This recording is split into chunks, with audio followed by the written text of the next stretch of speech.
তো আজকের যে বিষয়টা নিয়ে আলোচনা করব সেটি হচ্ছে ইফুটবলের গিফট কোড। ইফুটবলের গিফট কোডের মাধ্যমে কীভাবে কয়েন পাবো এবং কীভাবে প্লেয়ার পাবো সেগুলো আজকে এই ভিডিওর মাধ্যমে আপনাদের কাছে পৌঁছে দেওয়া হবে।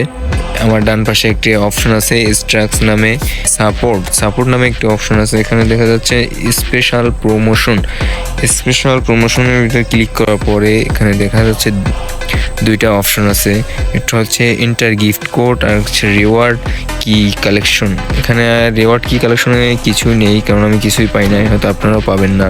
এরপরে যে দ্বিতীয় অপশনটা রয়েছে সেটি হলো inter a gift code.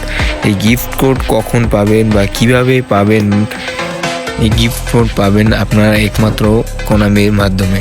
Konami জানিয়ে দেবে আপনাকে কখন গিফট কোড পাবেন বা কিভাবে গিফট কোডটি পেতে পারেন। এছাড়া গিফট কোড পাবেন কখন, যখন দেখা যাচ্ছে আপনি কোনো ক্যাম্পেইন দিছে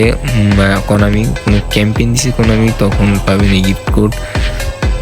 আপনাকে জানিয়ে দিবে কোনামি নিজেই জানিয়ে দিবে কখন গিফট কোড পাবেন বা কখন বা কীভাবে পাবেন। একটা ক্যাম্পেইন দিবে, এই ক্যাম্পেইনের মাধ্যমে আপনি গিফট কোড পাবেন। এছাড়াও রুলস আছে, বিভিন্ন রুলস আছে কোনামির। এই রুলসের মাধ্যমে আপনাকে জানিয়ে দেওয়া হবে যে আপনি কিভাবে এই গিফট কোড পাবেন।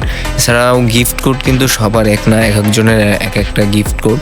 আপনি যদি আমার গিফট কোড বা অন্য কারোর গিফট কোড যেটা আপনি ইউজ করেন তাহলে হবে না, আপনার নিজের জন্য একটা গিফট কোড কোনামি দিবে। তবে সেটার জন্য অপেক্ষা করছি আমরাও যে কখন দিবে গিফট কোড। যখন গিফট কোড দিবে তখন আপনাদেরকেও জানিয়ে দেওয়া হবে। ধন্যবাদ। काश कोई कमेंट में बोलता भाई आपका यूट्यूब चैनल सब्सक्राइब कर दिया मैंने।